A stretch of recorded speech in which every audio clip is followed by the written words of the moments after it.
Well, I've just finished the very interesting day for the medium-term budget update, and that is the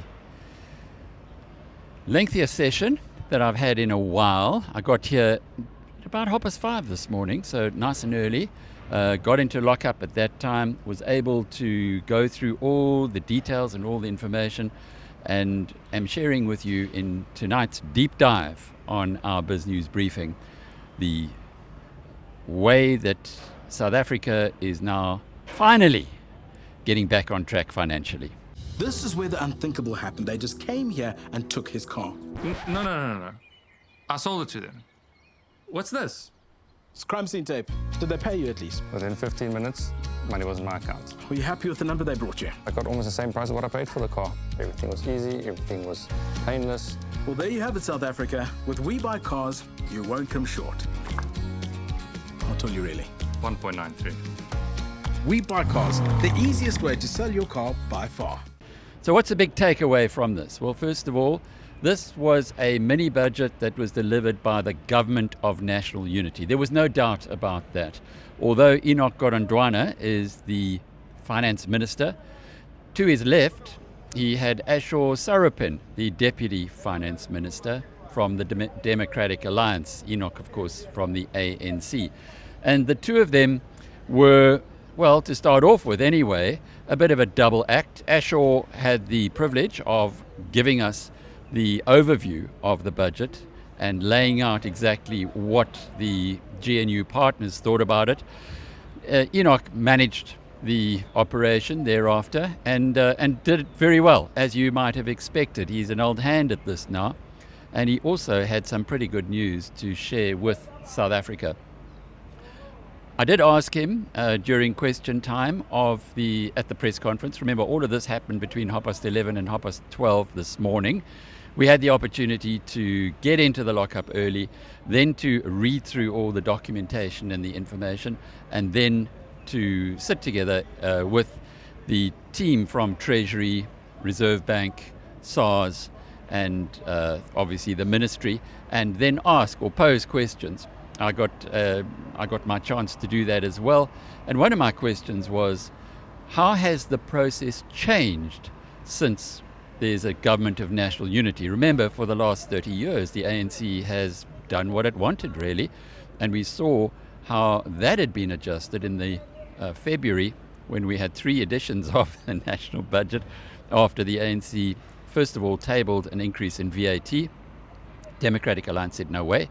And then there was all kinds of boxing that went on until eventually a decision was made, well, we don't have to increase VAT. And as it happens, what we found out today in this update of the financials of the state, that was a very, very good call, because SARS has been given 7.5 billion rand to upgrade, to get in there, to start bringing in errant non-debt payers.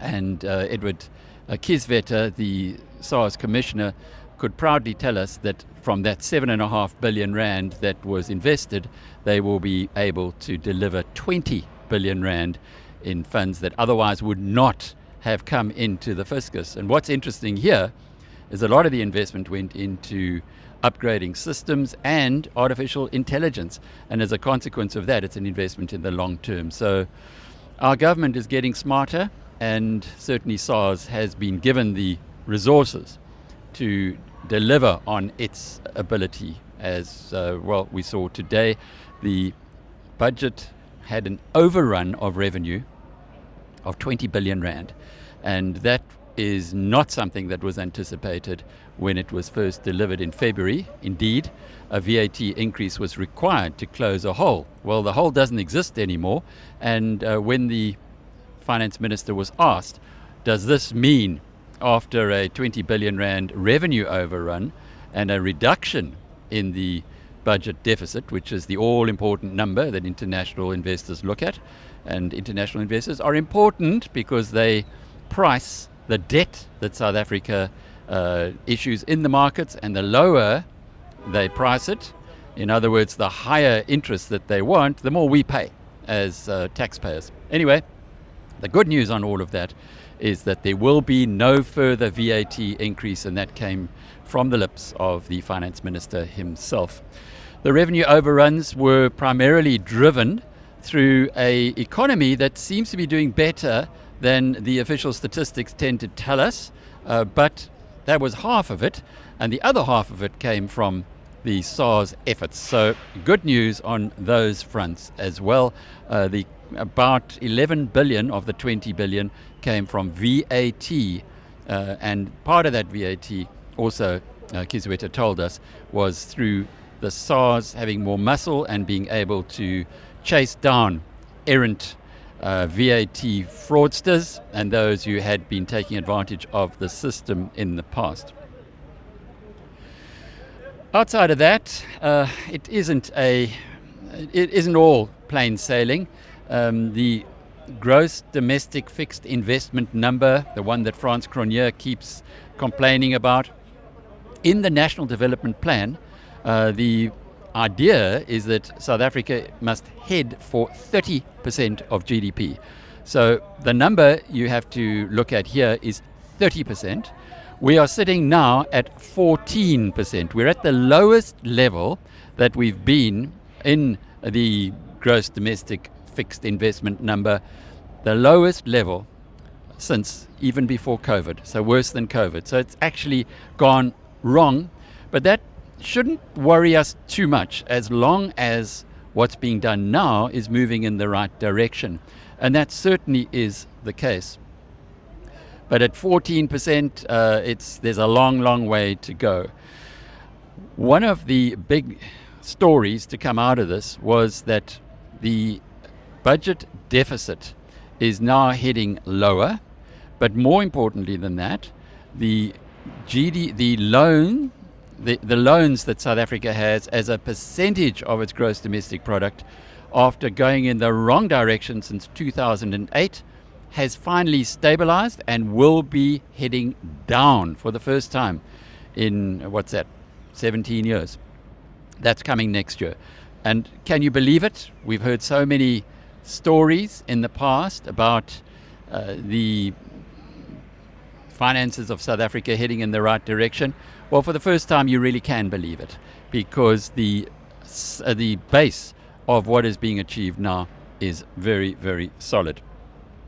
Will we get back to investment grade again in South Africa? And why is this important?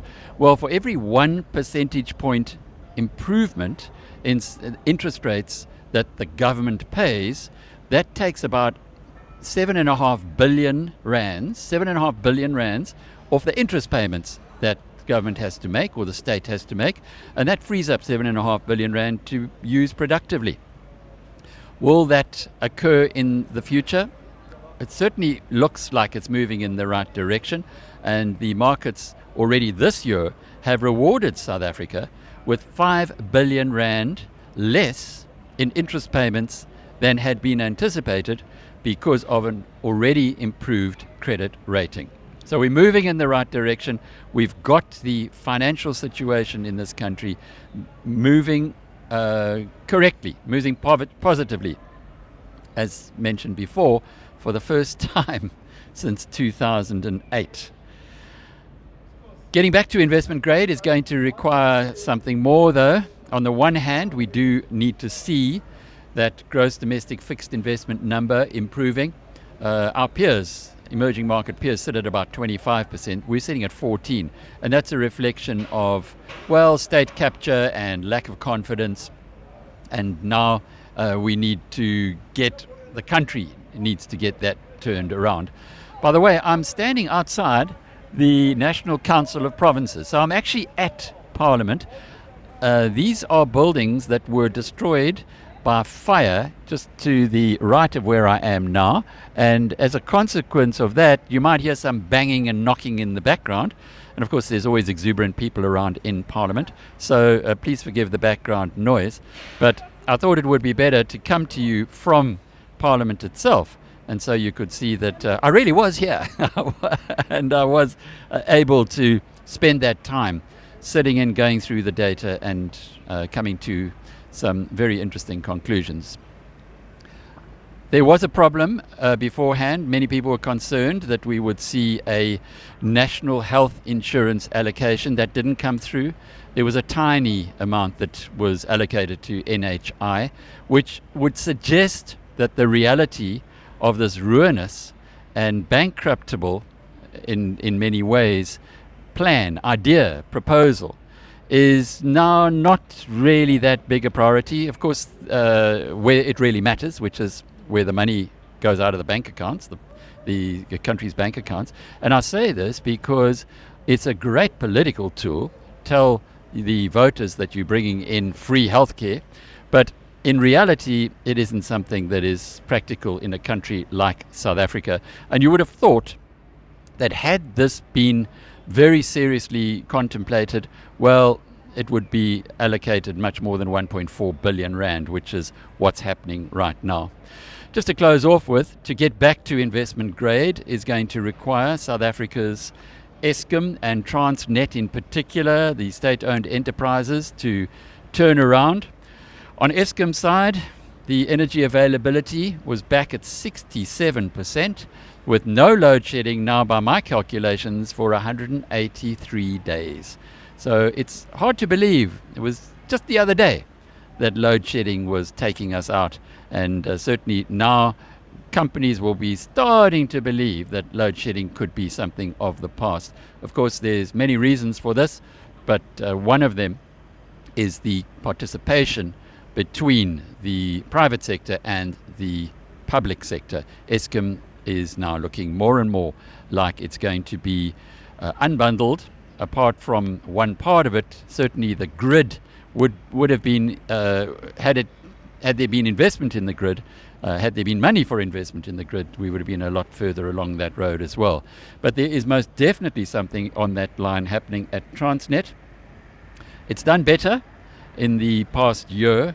Unfortunately, the volumes moved by Transnet are down from 226 million tons to only 150 million tons 2 years ago. It edged up slightly, so it stopped that free fall, and that's in 5 years. It stopped the free fall, and it's now gone up another 10 million tons, but still a long, long way to go. There are, however, 2 new corridors that are being invested in Transnet with private sector participation. So it's really a little bit like the Springboks. When you bring people together, when you have unity, when you have a joint venture, that can work. And the final joint venture that is really good news is the inflation target of 3% has now been introduced. This couldn't have been easy for Lesetja Kganyago, the Reserve Bank governor, to actually get his colleagues in government to think about. Certainly the credit has been given to him, but that will lead to lower interest rates and, in his words, a country that is a low inflation destination. And that, longer term, is the best news of all. I'm Alec Hogg from Parliament. Until the next time, cheerio.